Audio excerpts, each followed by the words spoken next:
Hello guys, and welcome to another episode of the Weekly Roundup. This is episode 2 now. You are joined by myself, Crypto Insight UK, and the host. I'm introducing it today, but I'm not going to do this for every episode. The host is...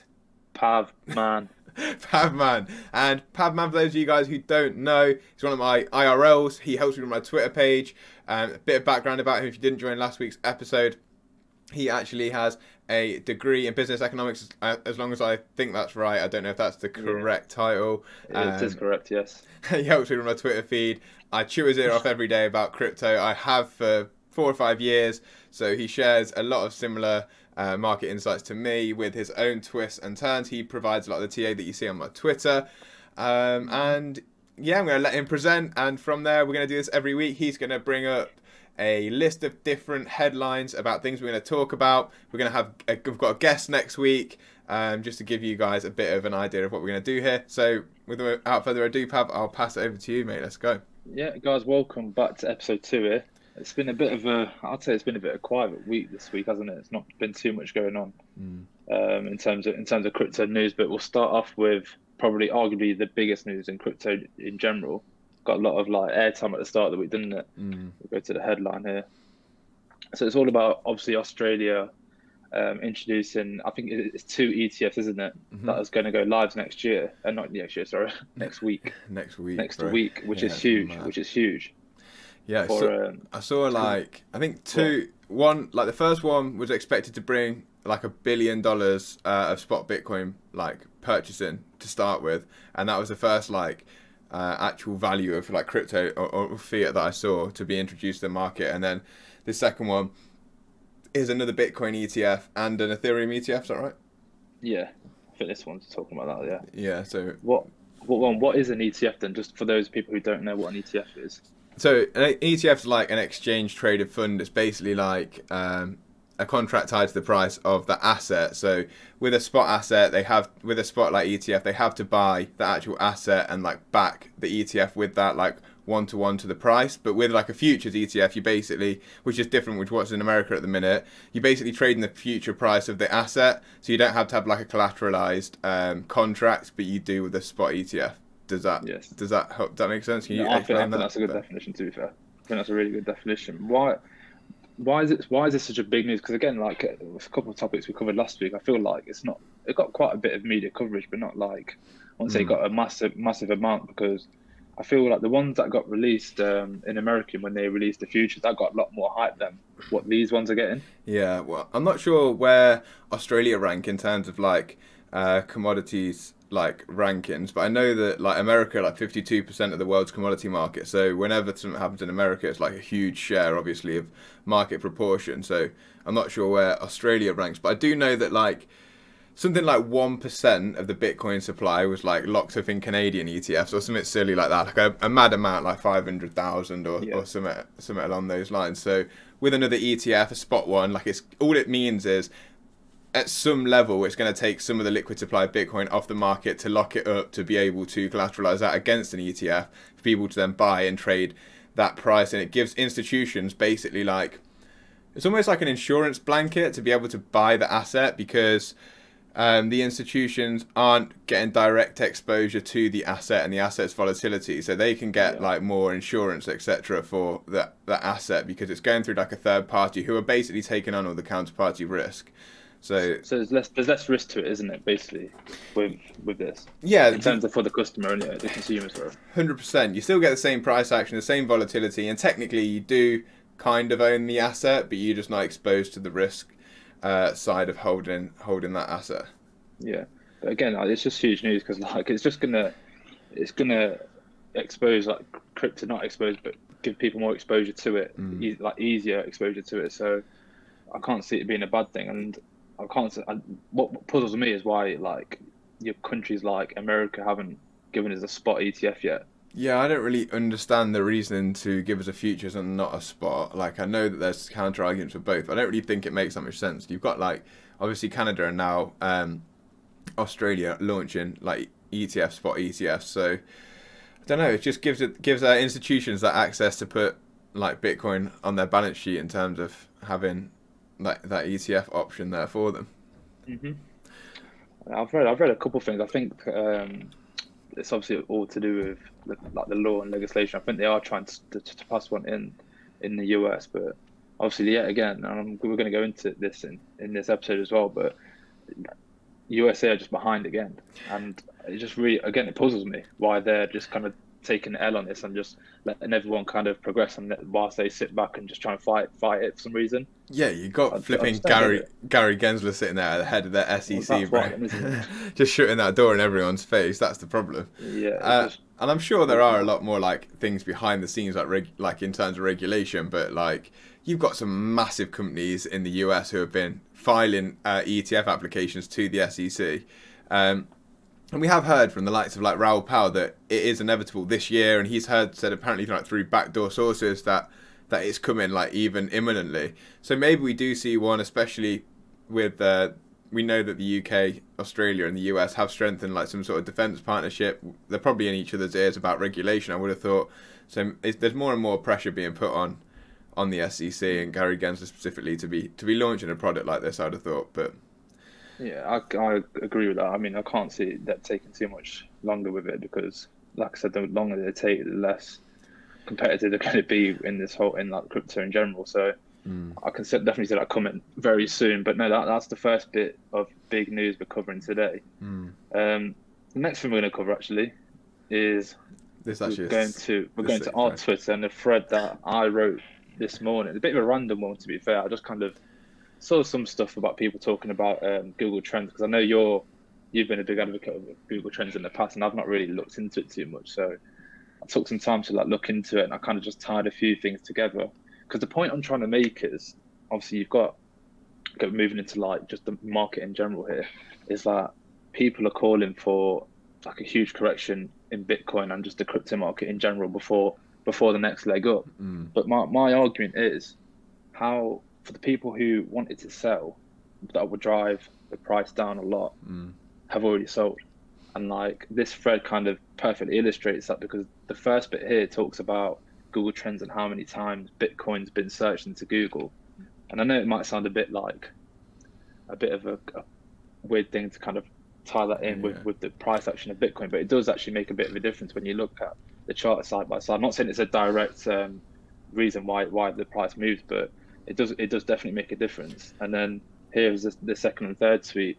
Again, we've been in extreme fear for like pretty much a month now. Everyone's been quite fearful of the market, so there's no interest from retail investors at the moment, which kind of takes us back to this kind of period here, which I've marked out on the price, when just as we were getting into crypto, actually this was when loads of retailers started getting involved, which pushed the price up. And then but the third point for me kind of solidifies what I'm trying to say, is that the whales have been accumulating. You can see on on-chain data that whales are accumulating. People are taking their crypto off exchanges and they're hodling now. So people are calling for this huge correction, but what Bitcoin's going to get sold when the clever money is kind of taking theirs off exchanges. That's the kind of point I was trying to make. But yeah, and I really like this chart, and I made a TikTok about it today actually, so I stole that from you for a TikTok. But what I talked about was that if you look like specifically at the areas of the Google Trends that we've had, and actually related it to the market cap of crypto in general as well with the TikTok. So if you look at that you've displayed there, if you can see the area that you've highlighted back in the start, like November of 2020, I think is that highlighted area. Then we're looking at the price action there of Bitcoin, and in comparison to where it is now we're like 125% higher than what we were back then. Is that right? Is it 100, exactly, yeah. 125% higher? Roughly, give or take, yeah. With the same sentiment that we were back there. But then if you actually relate that to market cap in general, and you look back to that spike in 2017 on the left-hand side of your screen, so if you could see, we're at a market sentiment and the 100 on this scale, which is like the most Bitcoin's ever been searched in history in terms of people. We're now 2.5 times higher in market cap than we were at the absolute peak of the 2017 bull run, and more than 5 times lower in terms of Google searches for Bitcoin. At the peak of this bull run, we were 2.5 times lower in sentiment, but 3.5 times higher in market cap than we were in 2017. So that's where I actually would lead this on and like to discuss this with you is, do you think that we are going to have like a so-called bull and bear market now, because this would indicate to me we haven't even seen a bull market yet, because if the market cap is 3 times higher than it was back in 2017, and we've got 5, or like right now, okay, let's just go from right now so we don't get too overcomplicated. It's 2.5 times higher market cap crypto-wise than it was at the absolute pinnacle, the peak of 2017. And the sentiment, or like euphoria value, or fear and greed, all of these things all tie in to say we're almost like at one of our lowest points in terms of sentiment with a still 2.5 times higher market cap. So I don't understand. I mean, I get the argument where you can say that we've had a bull market because we have 3x our all-time high for Bitcoin, but in terms of sentiment, where's that 3x come from?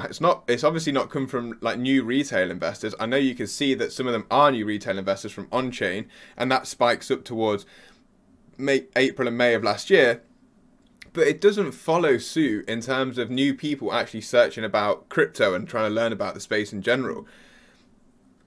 Yeah, I was going to. One thought I had earlier when I was kind of making this thread is like one thing that kind of lends itself to the fact that we could see like a huge price move in just the crypto market in general, which will kind of shut down the whole like bear argument that people are kind of saying that we're in a crashing structure, which is all valid TA. But what I'm saying is, obviously, we've had this big spike in people getting involved in crypto like us. A lot of my friends, a lot of people our age now know how to navigate like Binance, for example. They know how to buy it, purchase it, and they know exactly what they're doing now. So if we see like a huge rise in price now, there's going to be a big like FOMO, isn't there? In terms of people thinking like, oh, you know what, last bull run I didn't make that much money. In fact, I just took my losses and kind of cut it there because I didn't know what I was doing.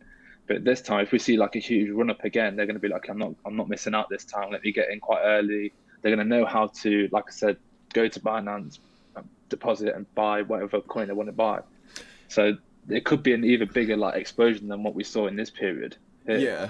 Do you think that people have already done that? Do you think that those people, because I listened to some Glassnode stuff the other day, and they were saying that like some of the like shorter term holders are underwater, like people that bought like underwater being like down like in terms of unrealized profit and loss.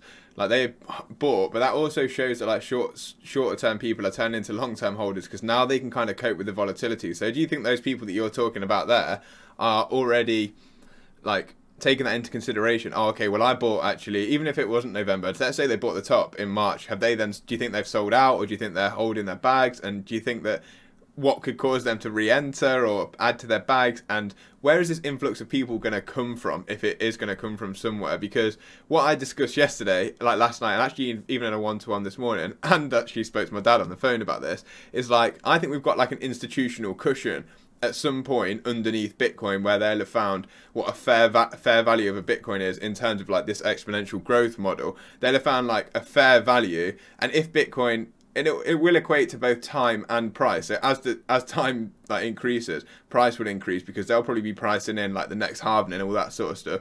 So where do you think that fair value would be at the minute? And this is obviously just our speculation. This isn't backed up by too many analytics. Like we haven't got on-chain analysis to back this. I just want to know what your opinion is. Like, do you think we're at fair value for Bitcoin at the minute? Do you think there is a fair value for Bitcoin, and where do extra retailers come from if we get that? Like, I don't know, because I think the only thing that's going to bring like retail investors in now is news. Like that's the main thing that kind of brings people in. Is when people get excited that something is going to come. Something. What I'm trying to relate to is legislation. If something big drops, in terms of law, that is going to kind of give crypto a bit more of a green light than it's already got. People are going to be like, okay, fair enough. It's not really a fad anymore. I'm getting involved in this again. That's the only thing I can kind of see. I can kind of see that happening. Do you know what I mean? I can't really think on top of my head what else would bring a retail investor in at this point in time. Yeah, because sure. I think a lot of people would have definitely made a loss on crypto because it's probably their first ever bit of trading that they've ever done. They've probably not dabbled in stock. They've just jumped straight into crypto. Obviously, experienced the volatility and just traded on emotions and lost a bit of money. But obviously, you've got those people who have obviously made money, and some people who are just kind of still holding what they initially bought in, but are still at a loss, which I think, because obviously you just asked, what do you think they're adding to the bags? I think any sensible person who's held they kind of understand crypto and where it's going. So if not, they'll be adding to their bags, like just as we are, basically. Yeah, and I think that that's like what the main like premise of our conversation like finished with today, when I even spoke to my dad about that, because he was like, even if when you first come into the market you don't really understand it, you take a punt on an asset, and if you can emotionally understand that, like, okay, like this is an asset class, like I'm holding this much, I can either put it to the back door or I can now start to learn about it. Those people who have like taken a bag, they are starting to now learn about it and thinking, okay, this actually could be influencing our financial future, so I'm just going to keep adding to my bag for two reasons. One, now because I believe in it way more, but two, because that actually brings my cost to like cost of purchase down, or dollar cost average down of my asset, so I'm actually going to be increasing my profits and gains long term. But I had like a little weird scenario that I wanted to like play by you anyway. That's what we talked about. I want to know your opinion on this. So, and it's to do with like blockchain backer. Did you watch blockchain backer's video yesterday? I think I did, yeah. I think I did catch that. Yeah, so I think he draws on a great point of America's executive order is going to be like, the framework's going to be coming out in like September, October, and he thinks that's where he thinks we're in a bear market and we're going to retrace into that. And I think it's a great point, because I think that why that would make sense is we might have this clear framework or a framework come out for institutions to say in like 180 days from whenever it was, like March to October, that now institutions can buy this amount of crypto, they have to like manage it in this way, and they have to take this much insurance on it, or whatever the framework might be. But then that is going to drive like that'll drive massive hype, and even before that things will be leaked. Like some companies will be like, oh well, actually we've been doing this and this, and that will drive hype into the market. But what I think would lead us to dump, like us, as in people who are holding crypto now, if we see that speculative run and everyone starts to get happy about it, thinking that the price is going to go to the moon, utility's finally here, etc. If then the prices spike up and we're strict on our take profits as people who have been holding for a while, I could see the price dumping then, because I think even with that regulation, institutions are still going to have to go to like your SECs, your CFTCs, I don't know the regulatory bodies, but they're going to have to say, like, say you're a Vanguard or a BlackRock or whatever, and you're registered in the US, you're going to have to go into the SEC and be like, look, I want to add this much Bitcoin to my balance sheet. The SEC are then going to have to say, okay, you can do this, this, and this. You're going to have to use this service provider. You're going to have to do this, and it's probably going to take 6 to 9 months to get that all into place, and for them to legally be holding that asset on their books anyway. And even if it doesn't take 6 to 9 months, they're probably not going to declare their purchases for that amount of time anyway, depending on what's happening with the price. So we could see this euphoric moment, and like everyone's buzzing about regulation, and then it's a bit of an anticlimax and nothing happens, and you've got like new retail liquidity coming in that we just like drop our bags on, essentially.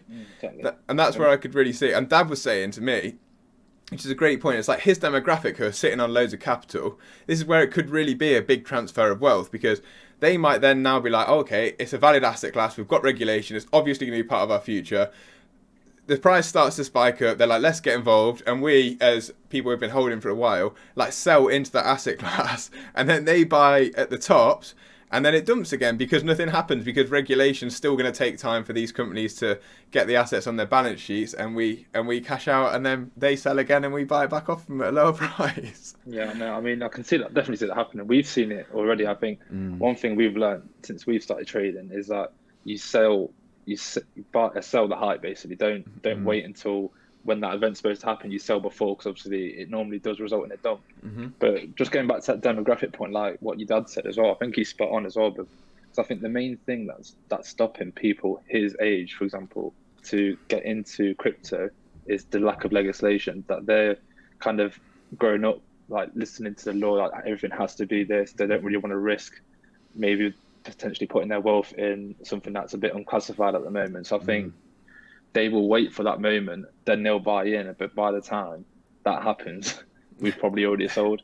Yeah, and it's a bit harsh, a bit of a harsh thing to do, but I think you're spot on with that as well. Yeah, but I think everyone plays that game in this asset class. I played it in 2017. Like, I remember like being in 2017 and buying like riding to the highs. Like, I did buy before the bull run, but I bought all the way up. I was like, this is going to keep going, and they're going to do the same thing, because they're going to have like this exposure to a new volatile asset class, and they're going to be making like 10, 20, 50, 100% in like a month. They're going to be like, I've held stocks my whole life and I'm making year on year 10%, which is great, but now I've just made 100% in a month. And that's when like it starts to get dangerous for new retail investors, because you just jump on the FOMO and the hype. And then if you're disciplined and sensible with the bags that you've been holding the whole time, at probably like now undervalued, like in terms of like long-term perspective territory, if you're taking profits on that into that FOMO, then you're in a really good position.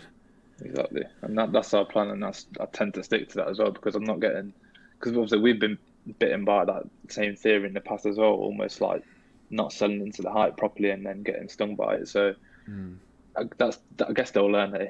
Yeah, like somehow.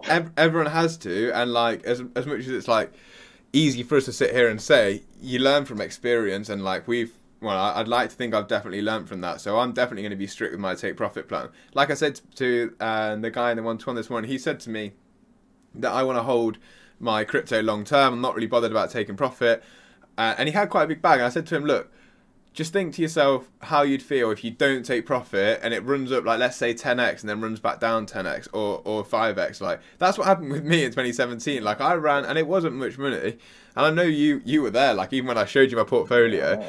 And, like, I ran it up, like, let's say 10x, and then I ran it down, like, 10x again. So, and I know how that feels. And if I did that on a big bag, I'd be kicking myself. Yeah, I know. So it's definitely something to take into consideration. Like, have some take profit targets and make them now, and just be disciplined with it. You don't have to take everything, even if you only want to take 10%, 20%.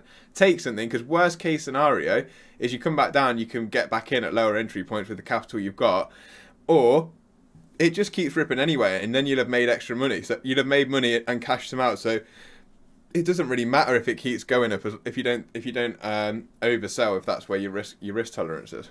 Yeah, I'll definitely say, obviously, I know you've banged on about your TikTok and your socials before. Make a cash out plan. Be prepared for X amount of scenarios happening, X amount of price targets that you've set happening, and be strict with it as well, like you said, because obviously you can get caught up in the moment.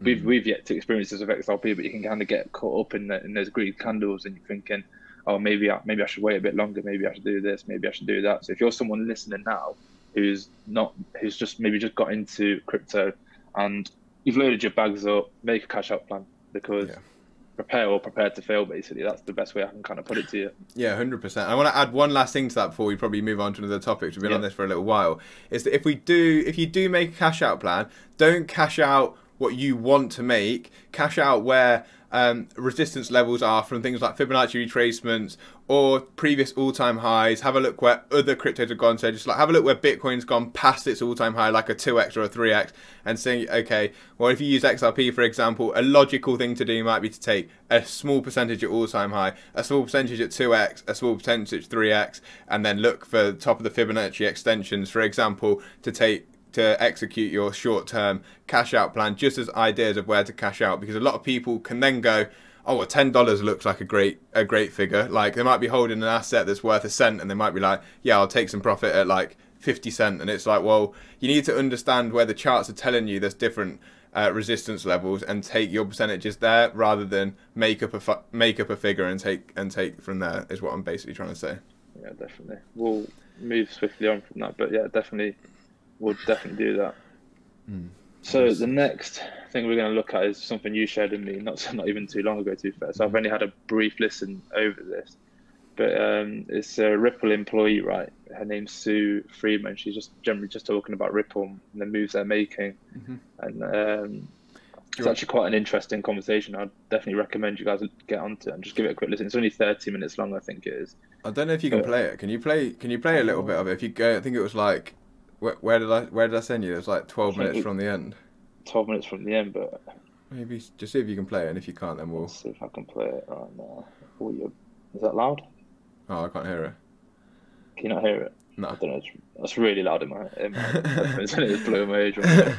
But go on. I mean, I'll let you explain the majority of it. But from what I got from this, again, I'm going to sound like a broken record. But it's the fact that the US are just so behind again, and the guy she's talking to, he's also American, and he actually sounds a bit fearful of the fact that his country aren't the leaders in this, because everyone's so used to like the US being the world leaders, no matter what it is, especially when it comes to like the financial system. They're always at the top. Do you know what I mean? Everyone uses the dollar, for example, but he actually sounds quite concerned that the US aren't exploring certain things that other countries have, which she explains in this. She literally lists off different countries that Ripple are working with, who are exploring CBDCs, who have done X, Y, and Z already, and he's kind of sitting there a bit like, oh, why is the US not doing it, kind of thing. But I'll let you kind of give them a bit more of a summary in terms of what the whole 30 minutes is. So when did this article come out, just so people know how like relevant? Is it at the top? Is there a date? April 19th. So April the 19th. So that's when? Today?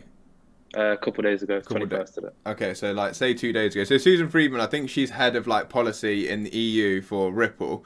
And she's on the Digital Pound Foundation as well as some other things. And she basically talks in this article about like how one thing that really surprised me, actually, not necessarily that I didn't know it, but I didn't realise in this time frame, she said that EU crypto regulations will be out before the end of the year. And she seemed like so confident, like she didn't say that in a speculative way, as if like everyone knew that was happening. So that was something that really like took me by a bit of surprise, I guess, because I didn't realise. I know that we're looking into regulatory frameworks, and we're trying to create regulatory framework, but she was saying that the EU have got their framework coming out by the end of this year. She also talked about, obviously, Digital Pound Foundation. I think she, in this article, I've watched quite a lot today, so I don't know if she talked about, did she talk about Bhutan and Palau exploring their CBDCs on the XRP ledger? Yeah, with Ripple, yeah. That I didn't know that. That's kind of surprised me, which I was going to bring up anyway, but that's huge. Like, we've already got a couple of countries using the XRPL to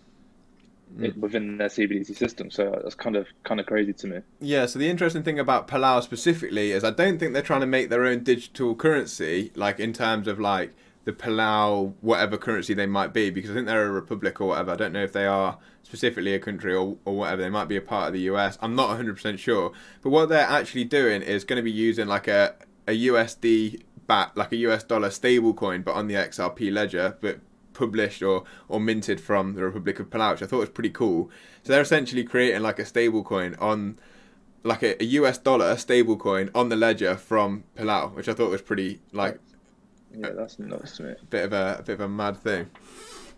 No, that is nuts. I mean, is there anything else you want to cover on that? Because, like I said, I don't really know too much about it. I'll have to give it another listen. No, there's not loads more to cover on that. It's just more like that she was just talking about how regulations are coming. The US is behind. She doesn't think there should be like a new regulatory body introduced in the US. She thinks that the CFTC and the SEC should work together in a more dynamic partnership. She didn't really hate on the SEC that much, which I thought is very like respectful in the position that they're obviously in from Ripple, and with a lot of the speculation about like SEC overreach, and I can imagine that it's probably damaging business for Ripple. So I think that shows where Ripple are as a company, and anyone who throws too much foot at Ripple, I think that they've been very like honourable in this so far. Whenever their employees are interviewed, they don't really crap on the SEC, which I think I'd probably feel like I would want to do. 100%. And yeah, she basically just talked. Yeah, there. I think that there's that saying. Compare it to the EU, Sue's expertise in the Digital Pound Foundation. She's saying, I don't know if she says if it's there as a quote or not, but yeah, I think that towards the end of the year, there's EU regulation coming out. We've got the British Pound Foundation that she's working on a digital pound with, and then she also mentioned a lot about Bhutan and Palau, and they're the main takeaways from that interview. I just thought it was very interesting that she's openly talking about these financial frameworks and regulatory frameworks that we are yet to see, really. We're waiting to see anything of it. She says they're coming. Yeah, I mean, one thing I'll just, before I move on to this topic here, but you just never know what's actually going on behind the scenes. You don't know what the countries are up to. Obviously, they're not going to make too much public knowledge because everyone likes to keep the cards close to their chest, but she kind of exposed a lot of things that I didn't know, for example. So it just kind of makes you think that, obviously, we only know potentially a drop in the ocean in terms of what's actually going on. So. Yeah, and that's actually something I talked about again in the one-to-one today, is that we don't know what they're like. We don't know what's going on behind closed doors, but we do know that countries don't just suggest something like a CBDC without having done loads of background research into it. They might say, oh, we're not sure if we're going to implement it. They are going to implement it because they're not going to come out and suggest something they're not sure they're going to implement. It's going to be implemented. It's just the way they implement it and roll it out. And when, like, it might not come for 5 years. It might not come for 10 years. It might be an instant switch. It might be like filtered in along with cash and along with like currency that we have now. but we really don't know that yet. But there's definitely going to be implementation of that in some way. No, I definitely agree. But as you can see on your screen right now, guys, we've got the man himself here. Get him off. We've got the man himself here, Gary Genzler. And again, this is something that came out a couple of days ago. Well, just at the beginning of the week, which kind of caught my eye, and I added it to the list of stuff we can talk about, because I do love talking about Gary Gensler and how he's doing such a good job there at the SEC. But he's coming under scrutiny again.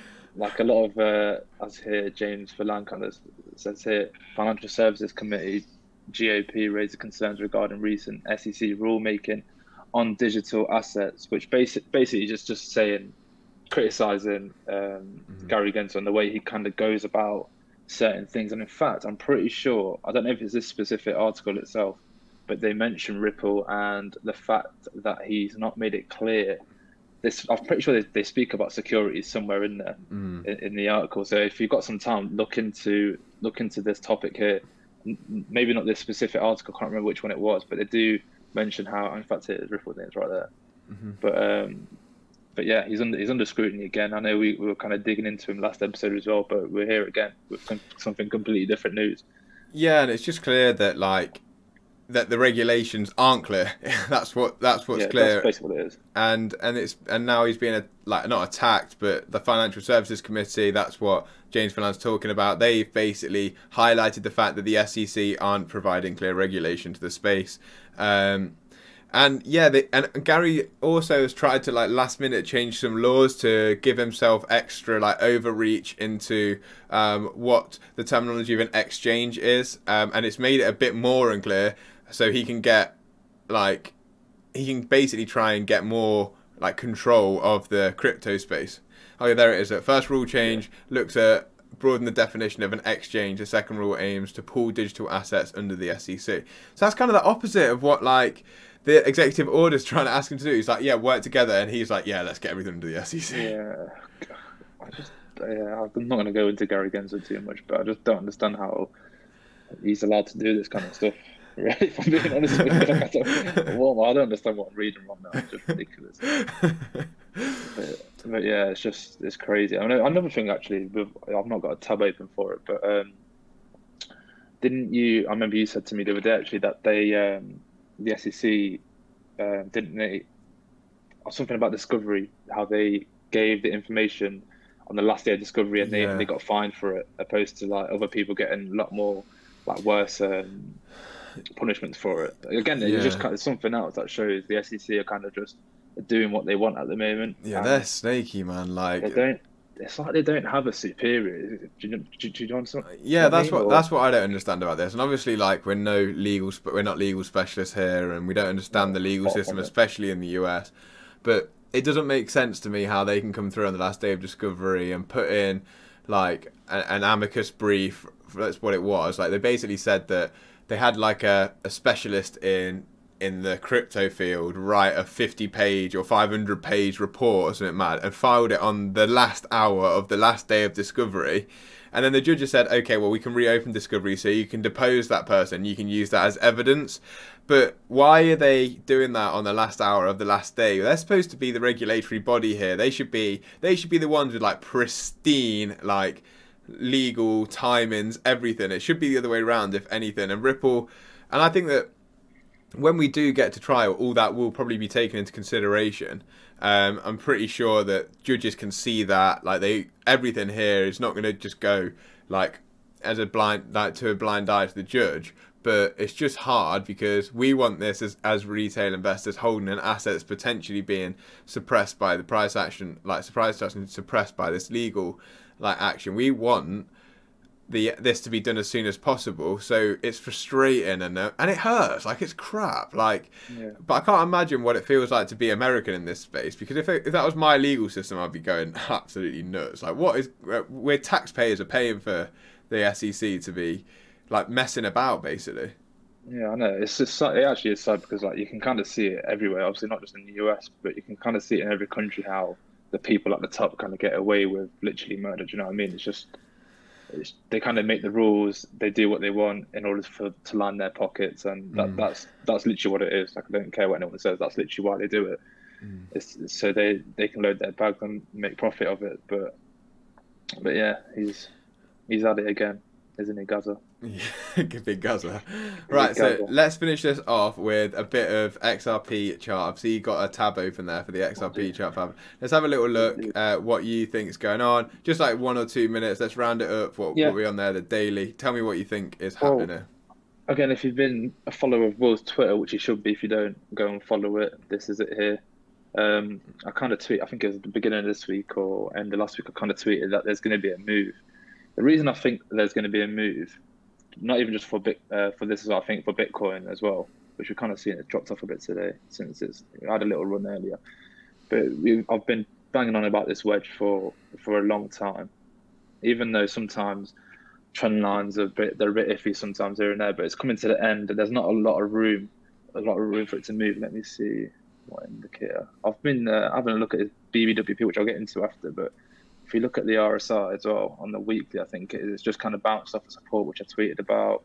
So there's, for me, and again, I guess you can kind of be sitting there and think I'm being kind of biased, which is fair enough, but there's a lot more bullish stuff I can see there than bearish, even on the daily, the RSI, but in the weekly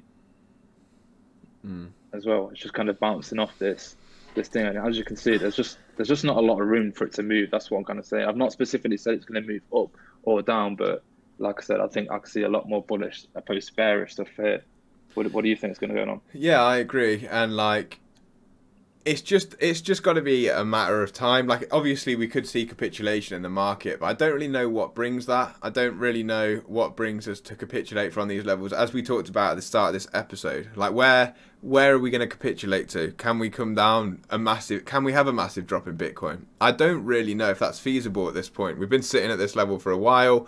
Yes, if you're holding on to a support for a while, it obviously can indicate a drop, and like the patterns can, like for Bitcoin for example, that can look like a bearish pattern there, being like a sort of bull flag. But again, I can't see it, because you're also making higher lows with like exchange drying up, like less liquid supply of Bitcoin on exchanges, so it takes less volume to move the price. Basically, if we get any kind of positive sentiment, which we're going to get some next week, and we're going to get even more crypto taken off exchanges with an ETF being launched in Australia, like everything's pointing for me towards like upside pressure rather than downside. The charts are telling us there's going to be some kind of move, so you have to presume that it is going to be an upwards move. Yeah, I can't see it going down. Like we said at the beginning of this episode as well, going through that Twitter thread, there's no room for it to go down in my opinion. Obviously, everyone's shouting for like a 30k. Even I've seen people bang on about a 20k Bitcoin. But if it does that, then it's completely broke market structure, and then it's completely out the window. We're in a big bear market. But I just don't understand people's logic. Yes, TA is good. I'm not saying you shouldn't do TA and ignore it, but there's a lot of external factors which people don't seem to be talking about and just kind of overlook it and just say, no, the charts are saying this to me. So yeah, and like it's possible. Like I'm not going to say it's not possible. We could have like anything could happen. We could have like geopolitics could get worse. Russia might step somewhere else. Let's say China could get involved. Like all these things could like really be detrimental for risk on assets, which crypto is at the minute. Like, but then you'd see stocks being affected, and the DXY, actually the Dow Jones today pumped like 5%, or it was 5% up when I last checked. So as you can see here, the DXY is a dollar strength index that is hitting. If you can zoom out a bit, I don't know if you can or not, but it's close to hitting a 20-year resistance level. If you go on the weekly for a sec, yeah, and you can see, if you see that the two previous highs and draw a descending trend line in from the left high towards 2017, touching onto the top of the right high 2021, we're coming up towards like a huge resistance level there. So I think there is space for it to continue up to like whatever that is, 102. But, yeah, I guess there is. And that would be potentially forming a cup and handle pattern there. But I think that also could act as resistance for us at least to see a relief rally for for it to cool off for a bit, a relief rally in crypto, which would go pretty well with like an alt season towards September and October, while that cools off and then it comes back to break up and maybe breaks through, the dollar maybe gains some more strength. We see then the depreciation in crypto assets after the alt season regulation comes in. We then hold dollars, we scoot back into crypto, bada bing, bada boom, and we all throw moon emojis around.